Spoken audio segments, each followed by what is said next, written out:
Anzadzoka kubva kunoita ningikiri nemi handizivi zvakachitika palive chiya handizivi zvaitika palive ndinofunga network hamene zvaitika ndangoona pakubuda masaundi ndosheya kuti zviri kufamba sei kwanzi no volume hapana volume guys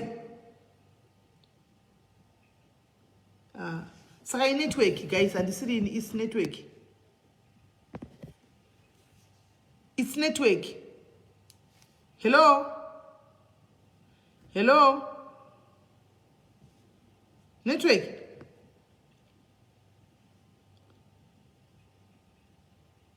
hello guys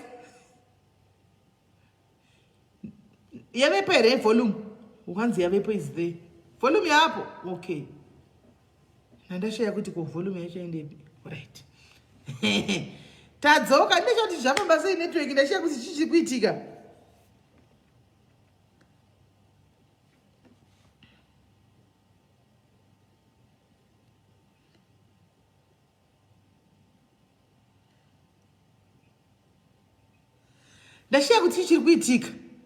ndasheya kuti chichiri kuitika guys ndasheya kuti chiri kuitika hamene zvaitanga kungoita yatanga kuita chiya kuchemberesa kwakutini kuchemberesa kwamanhu musaroye malive edu please handisiri stati taura kuti makaba musaroye malive edu please muchemberesoko hatisiri stati makaba ndibuhle handisiri isu ndibuhle handisiri isu right buhle wacho adzoka here buhle auya here buhle wacho ataurana namuchembereso kwavo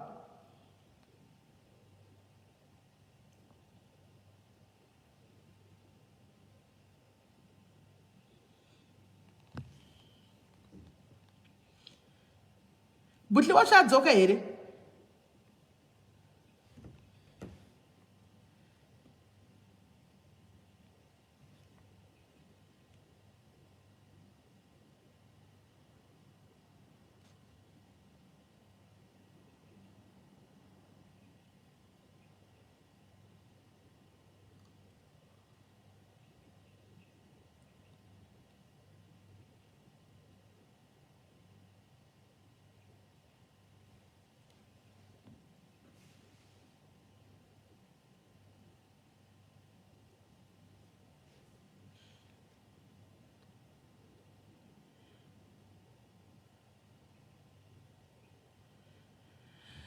right adzoka here buhle wacho hello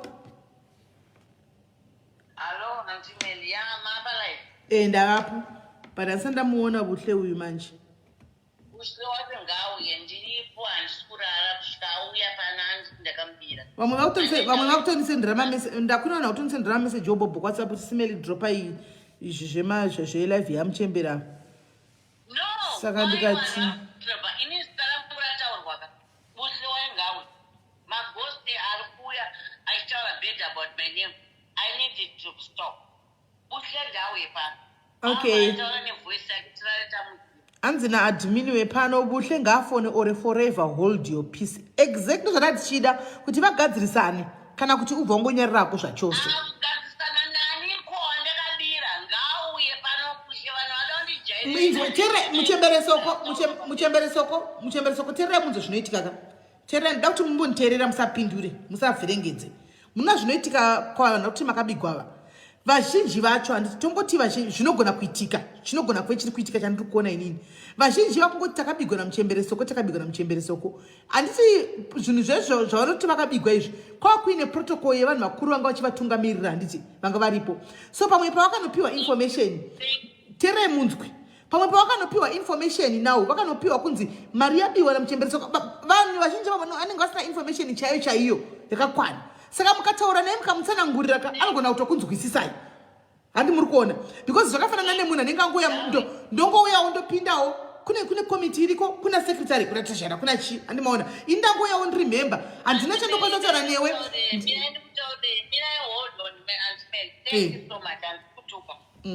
zvamukutaura it's a good idea. Madzimai akatendeka taive ne6 masecretary handimukuona hantimuri kuona ini ndandakaikoma handi mukunzwisisa but vanhu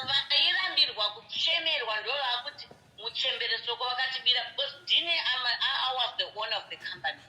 But kune vanhu masecretary decision yekurambirwa kuchemerwa munhu wese kumadzimai akatendeka anozviziva.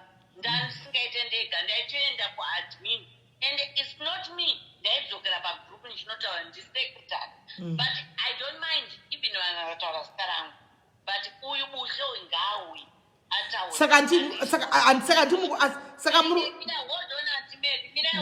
Hold on, tautaura something. Inini handina munhu wandakabira mari.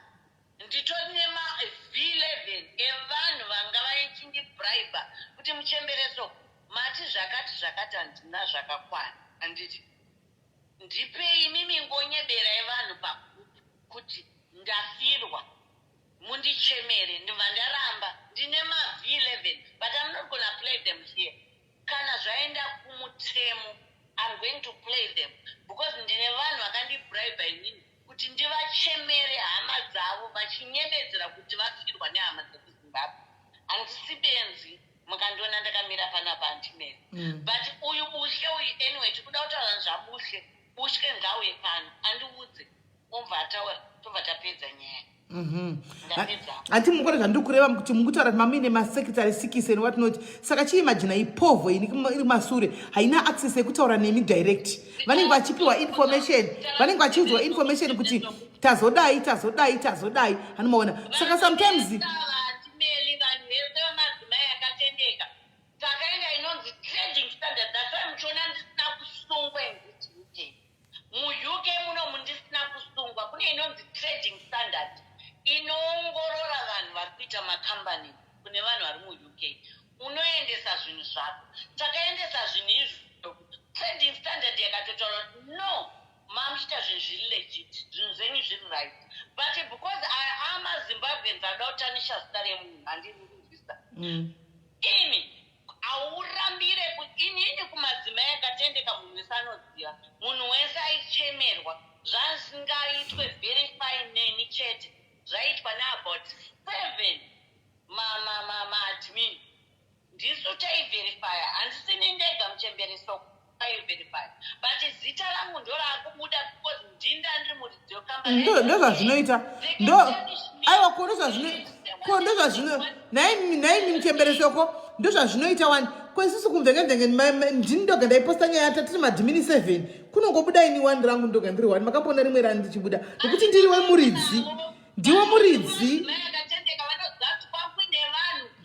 Inini I'm the 7th as the owner of the company and I'm still the owner of the company. The company is still existing. Vanhu vanoda kuri Google madzimai akatendeka is still existing but yane vanhu vashoma. But that time taive nevanhu ma-admin 6 inini I was the 7th one and it is the admin. There's the CEO. Saka now zita riri kubuda kunzi imbavha ichichi ndini I don't care but vanhu vaiziva kuti munhu aiuya pagroup achitaura kuti munhu haasi kuchemerwa it's not me is the secretary but secretary aive netreasurer nevamwe vanhu but don't worry about that. Hapana chinoitika hapana mupurisa hapana anything because these people they know kuti hapana chavakabirwa namuchembereso but vada kungotanisha zita rangu I don't even care but uyu bushe ndauye pano auye pano auye nema-V11 ake munhu wese asina kuchemerwa kumazita madzimai akatendeka you know pamberi pamwari wako nababa vako vakakuzvara nevadzimu vako unoziva kuti why usina kuchemerwa kumadzimai akatendeka ende kana usina kuchemerwa kumadzimai akatendeka it's not about muchemberesoku kune munhu aiuya nema-V11 achitaura ene ndinazvo zvese zvokuti kana even court chetaisha ndinonomira nazvo ndosaka vasina kukwanisa kundisungisa because imbwa dzevanhu vanotaura zvekunyeba vanavo. Alright, muchembereso kwa munhu wenye haasi kubatika hachauyi saka asiyana tataura wani kuti kana asina kuuya kakufonerai let hold a peace forever saka isisi tapedzawo nazvo. Ndauya kaine muchembereso kwacho adii kuchidzoka bushe wacho vanhu magosi vadauni handivhundutswe nefesi ini handivhundutswe because ndoziva kuti madzimai akatendeka it was not only my name but because nini ndinda ndiri muridzi wemadzimai akatendeka as a CEO yakatendeka. That's why they are tarnishing my name. But decision yese munhu aisachemerwa, munhu wese aisapuhwa mari, munhu wese aisaitwa everything madzimai akatengera, munhu wese pamberi paMwari achida kutaura pamberi paMwari wake waanonamata. Ndasindi ndaita decision ndega. Munhu aitaura kuti ndafirwa yoya kuna secretary. Toisa maadmin mamwe nevanhu about 7 people vaita decision. And it's not only me. Inini handambobvira ndataurira munhu ndandikuchemera secretary or treasurer wemadzimai akatendeka ndiye ainotaura kuti hausi kuchemerwa uri kuchemerwa. But because ndini ndiri muridzi wekambani now vari kutanisha zita rangu, but handivhunduke mutsindo webete, handidhumbudzi muduku. Alright, Mchembere, gatikusiye muchivata at least panapa tataura achataure futi atichade kunzwawo zita rake, atichade kuonawo zita renyu, atichade kuona zita renyu mumacomment section, atichade kuona mazita renyu mumacomment section because tamupa mukana, tamupa mukana mushure mekunge angonyerwa zita renyu rangonyorwa out of the blues comment section munoiziva rangonyorwa, so tamupawo mukana wekuti ngaachenda anotaura nani ataure nemi haana kuuya. Saka anyway isusu don't worry Auntie Melly, ndoziva mukushandiswa nevanhu. Handitye mutsindo webete. Muri kunzwawo nepaFacebook. Face me or go to the UK police kundisungisa mbwa dzevanhu. Thank you Auntie Melly for alerting me about this. Alright, it's bored. Right, good night. Quick. Right. Andizivi zveconstitution handitomboziviwo.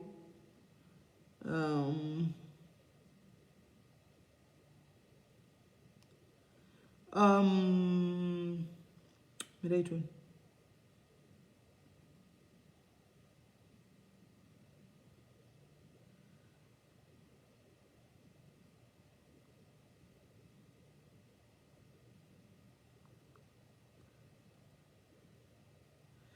Right, tatishinde tati papine nyaya yedu. Tati papine nyaya yedu, atiri panyaya yembavha apa. Tatiri panyaya yembavha apa, ndo patatiri panyaya yembavha, ndo patadzoka. I've tried to call you while still were talking na Mchemberani. All right, okay. Regai tuone avari kutanga chitira kufona tinzwe. Vimari 10,500 vaya. 10,500.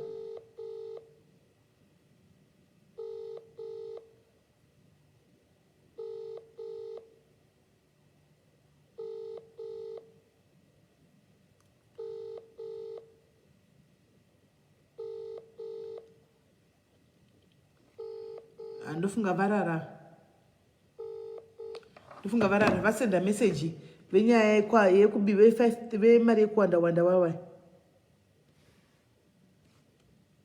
Kotawo dzimwe mbavha idzi dzekuFacebook dzinenge chingosenda zvimawhatsapp kwai we want to sponsor the ad on Facebook page, will pay you what oregani venda tozvibloka zvimbavha izvi zvida kutotibirawo kumapeji izvi ndozvibira mapeji zvimbavha izvi.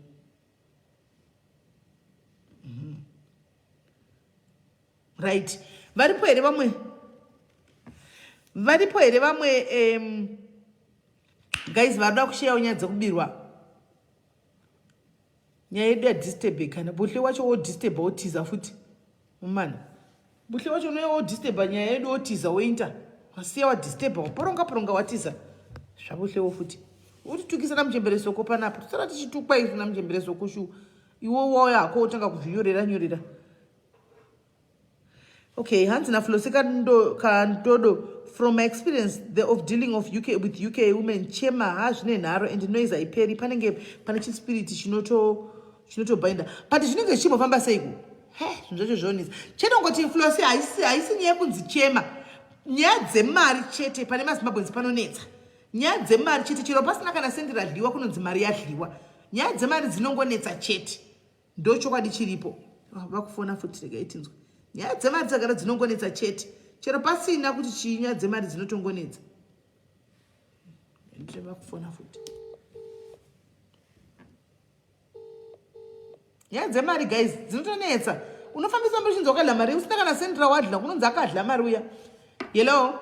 My sister. Yes, my brother. Vakomana my brother mukabigwa mari yakawanda kudaro 10,500 pounds. Aitori shoma ndatosiya vamwe vanhu. Ko munorava muchingobigwa seko ndowase mweya watagara sekuru yakuti kune mweya unotatu vanhu vabigwe. I think so ndozvandatombofunga zveshuwa ndatosiya vamwe vanhu ipapapo. Ko chitiudzai maibigwa sei navana ava? You know what? Are you live? I think it's better for me to tangi ndambotaura nemi separately. It's really live, then you can go live because some of the people are very influential people. Alright. Saka vanhu vacho vari influential ava munenge muchitya kuvataura here kuti munozoita sei munourayiwa? Because mbavha ngaingoexposwa ka. Not kuti vanondiuraya, no. It's not that. Because ivo vari influential ndo vatotodaiva kutoti vaexposwe because it's wrong kubira vanhu vari vulnerable because une influence. Some of them are in parliament chaimo saka. Zveparliament yekuita seko nezvavo izvo ngavarege kubira vanhu handi vanodla kuparliament kwacho kudhara here. Regai ndizokutaurirai behind the scene kana mangwana because at the moment pane kahomework kandiri kutomboita. Alright, asi imbokonzidai nyaya yespirit yataurwa iyi nekuti mari yakawanda kudaro naini 10,500 pounds. Ndainzwa ndatosiya vamwe vanhu ipapapo Saka munenge muchingovapa here? Mufunge zvinongoitika so zvinongoitika. Munhu anenge atouya achikubhilivhisai here? With a straight face. Okubhilivhisa motobhilivha kuti dhiri riri kubudirirai motorohwa bhegi. Kutoenda paATM chaipo kutondo withdraw munhu akamira mumashure kwangu. Kutomupa moga kuti ndo. Kutomupa pounds manyuwani iwawawo 20 pounds nosi manyuwani 1 2 3 4 5 what kusvika oenda. Zvomozoona paya kuti hapana zvandakaitengeserwa naitengeserwa mhepo. Aiwa mumwe anenge achiti ndokudzorera pakuzoti adzorere paya anodisappear then ongochinja nhamba achada kutaura newe mumwe ongototitira ndichakupa like umwe wacho nayo we some like 4,500. What actually happened was that ndandiri pabasa then ndobva ndamupa mari handiti ka iri yei ndikati yanga iri kuti handii ndiri kunokwinini saka anga achikwira ndege handiti ndakandimuziva nomuziva handiti ndobva ndati ndatopa muHarare airport anenge akatokumirira paakasvika paHarare airport ndobva angodisappear kudedzerwa patano kuti so and so he just clear customs. She just walked away. Uzomufonera kwako naiwe chi what is happening ndichakupa ndaenda kubruwayo this and that until so many stories until I just forget about it. Saka nanhasi akangoiginwa hamutotaudzana musangani naye. Ndosangana naye ariko kuZimbabwe. Hara kuzodzoka kuUK. Haana kuzodzokera kuUK. Haana kuzodzokera kuUK. Ariko kuZimbabwe anotogara karoyo. Zoroti ende kana munhu akuZimbabwe ichabudepi 4,500 pounds. Mari yake kutanga business kutenga truck. Ndakatotaurwa nasisi wake zvikanzi mari yako iweka ndiyo yakatotangisa munhu kuti kudii kutenga truck yekuti aite zvaari kuita. Zvakaoma vanhu havatyi vedu we. Vanhu alright munozondiudza kuseri nyaya chatakatadza takamira sei timbotsvaga nawo nevanhu ava. Aiwa ndokutaurirai. Alright hanzvadzi. Zvowanikwa zvakubvarwa izvi but consider that nyaya yomumboona kuti magadzirisa zvokubigwa izvi. Sure munotoseka yenyu kudaro kapane zvimwe zvimweya inokuita kuti malocust auya achitora mari yako. No. Ndakati izvozvo you are not lying. That is the truth. ya zvakaoma. Hai. Aiwa, ndakatosiya imwe mari baba.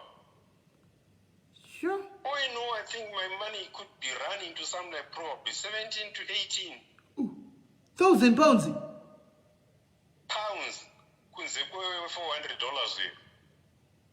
Makarora ere. Aiwa. Nokuti dema makarora mukadzi nyanga kuregeka muchingobudisa mari dzakadai muchipa munhu. Hazviiti. Andambomutaura chiri ndakarora. Saka musi kutsvake. Uchingomira siyana nazvo. Kwechizve. Ndabona. Aiwa. Ndanatorara zvangu muizvozvo ndichiita homework yangu ndiri muri wani. Chaizvo. Hakusi kutorora. Haiko zvino wakuita chiko kuma 9-10 degrees. It's not bad. Saka madojaira yenyu kungovata muga makazvitambira yenyu gorofu yenyu. Zvokuzvijairira izvo. Zvino mungatukwa muda kugara muga shuwa kudai nemadhayaris kana kuwanda kudai apa. Ndombofanira kuseka nchizwa mastori. Masori apita.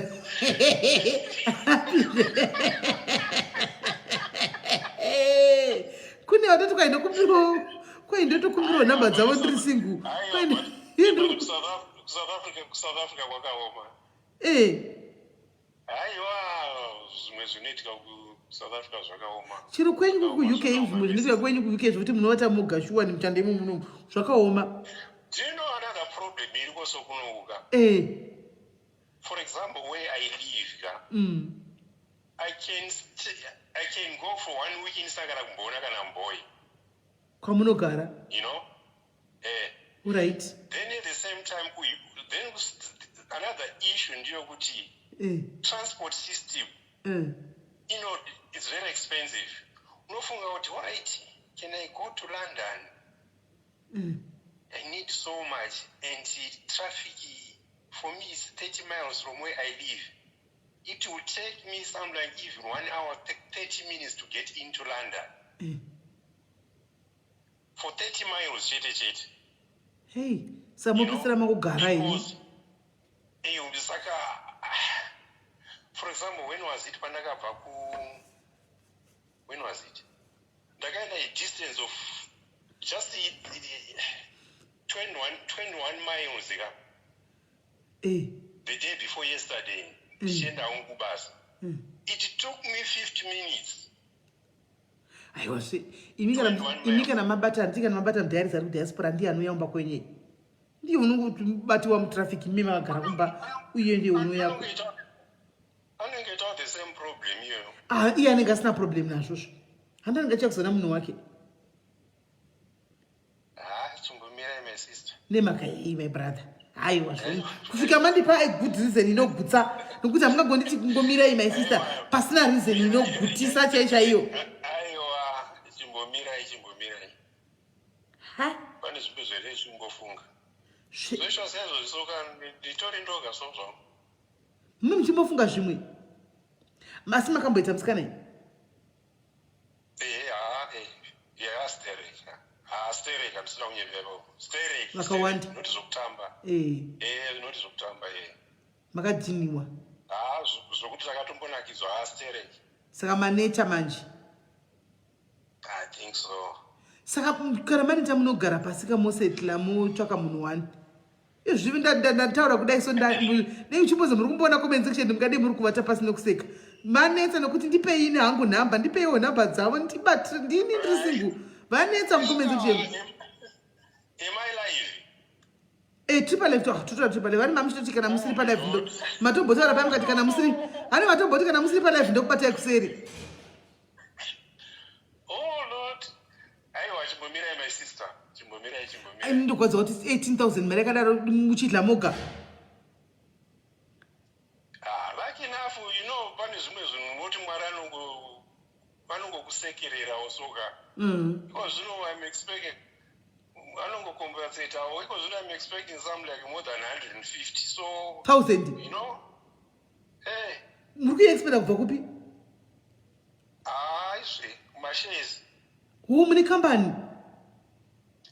not company yangu. Investa kakumashares. Makainvesta nechiko neizvi zviri kumazaizvo zvana crypto makainvesta nei? Aiwa hazvana crypto. No. Kune ma oil companies ka. Saka iri kuya rini 150,000 aiwa.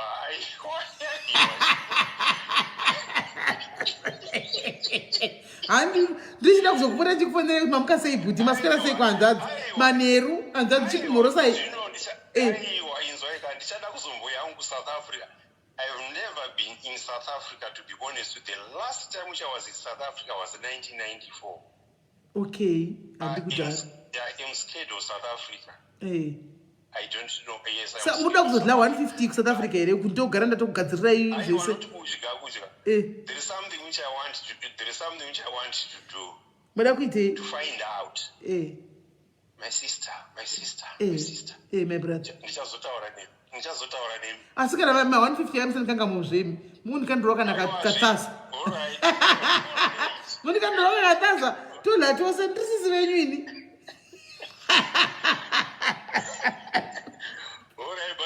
All right, bye iri bwana. Azadzi yangu baba.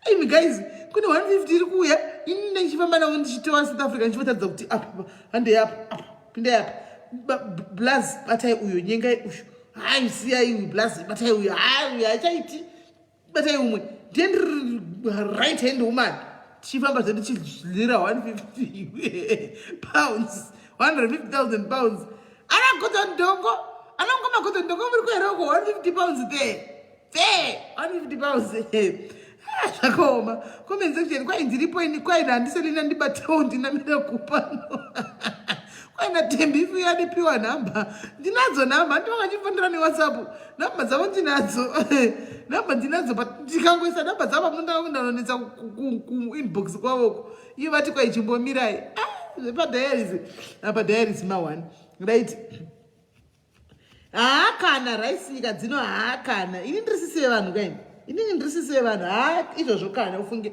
ndinozati ndine vamwe vana baba vandotaura navo kuseri uko vakadzi vavo zvokuti havatomboziti tinotaura nyaya kuseri kwako ndotoudzwa maproblem emudzimba dzavo tichitotaura kuseri zvakanaka ukana tichibvarira nyaya ungatoti yezvo kova ungatachikova navaufa nditorisisi vavo nditorisisi vanhu vese ivo ndivana bradha vangu ndatichibvarira nyaya zvokuti dhu aikona tichinyeya vana mainini vana mai varoora vakadzi vavo ikoko zvokuti dhu kuseri uko vanozati Sis Melly good face manje vanozati Sis Melly good face manje boys dzepanapa dzozati Sis Melly good face because ndende ndakachengeta masecrets avo plus nditoita free kutaura navo anoona ndichitotaura navo ini ndikatoitawo problem kuno kundotoita free kubvunza vanhu vechirume kuti imi guys come on boys nombokubatsirai uko dambudziko kadai on a men's point of view ndodii vandonibatsira saka haya vanochiziva tichi kuti ndiri munhu ari bo anditika right kwaina mukoma Gordon ndongo ndisiyei mukoma Gordon ndongo tikuenda kunofara namukoma wangu tichika 150,000 banapa 150,000 motikwai mosvora musangoita ugodei mukoma Gordon ndongo bvumaiwo kuti tikuya kuzodya 150 imi musatambe imi tikatotenga yachi yedu ndichawaudza mukoma hanzvadzi kana mauya kuti ngatitenge yachi tofamba neyachi yedu mungatidi zvamunotiti hapana right guys pane umwe here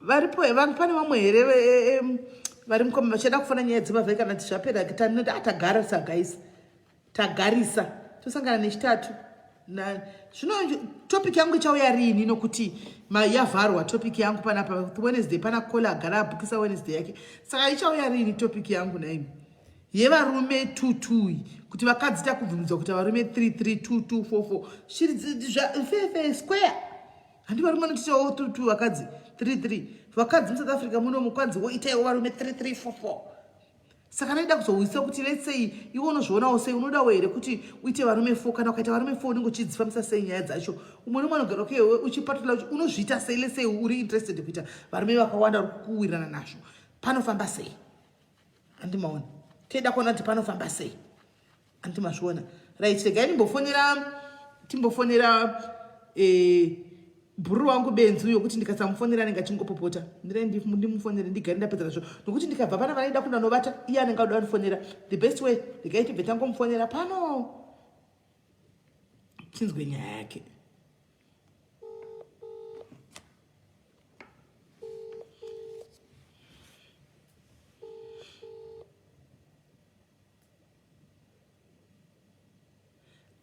Usadaisa nyara rakadaira.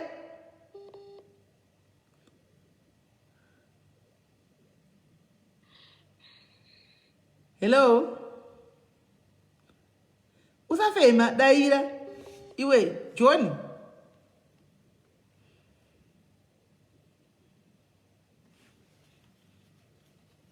Foneka esikuita seku. Daira kanai.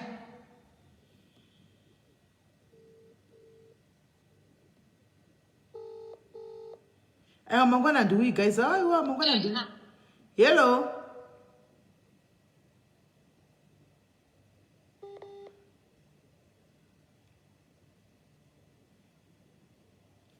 Alright, John Steven, utenge phone kwayo.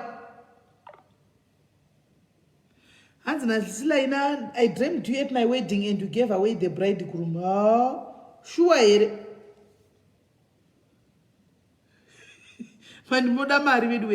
Hello?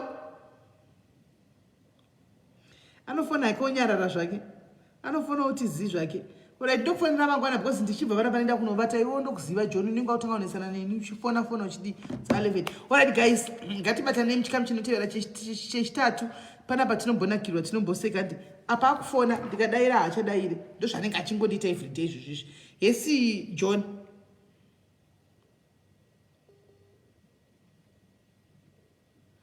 Aroverwei video yacho musikana wacho aroverwei.